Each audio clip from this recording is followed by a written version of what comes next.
Bonjour, je me présente, je m'appelle Amandine, je suis professeure de cuisine à domicile et aujourd'hui j'ai le plaisir de vous présenter la recette du hachis parmentier.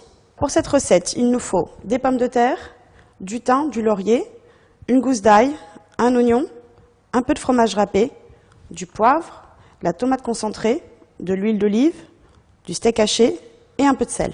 Et pour les ustensiles, il nous faut le fouet, un récipient pour faire la purée, une casserole et 2 petits ramequins. La première étape, on va mettre les pommes de terre à cuire dans de l'eau, avec la peau et avec de l'eau froide.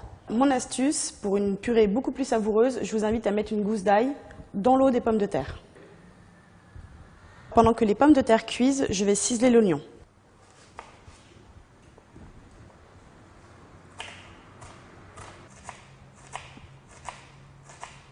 Maintenant que l'oignon est ciselé, je vais pouvoir passer à la cuisson du steak haché et des oignons. On met un petit peu d'huile d'olive dans la casserole. On y ajoute les oignons ciselés que l'on va faire suer tout doucement, surtout sans coloration, le thym et le laurier. On remue un petit peu pour vraiment éviter la coloration. Ensuite, on va y ajouter la viande et la tomate concentrée.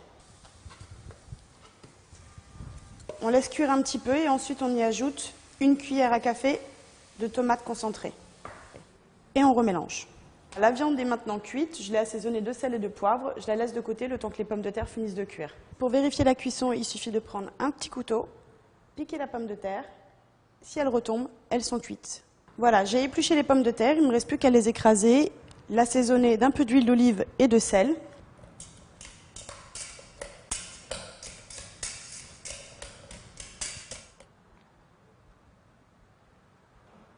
Un petit peu de sel.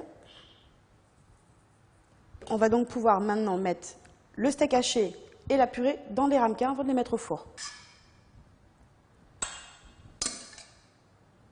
Une fois que j'ai rempli les ramequins avec le steak haché, je vais y mettre maintenant la purée.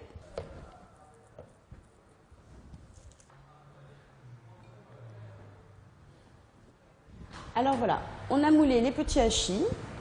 On va maintenant les enfourner à 180 degrés pendant 10 minutes. Voilà, maintenant vous savez faire un hachis parmentier. Je vous invite donc maintenant à me rejoindre dans une autre vidéo pour apprendre à faire le gâteau à la pâte à tartiner.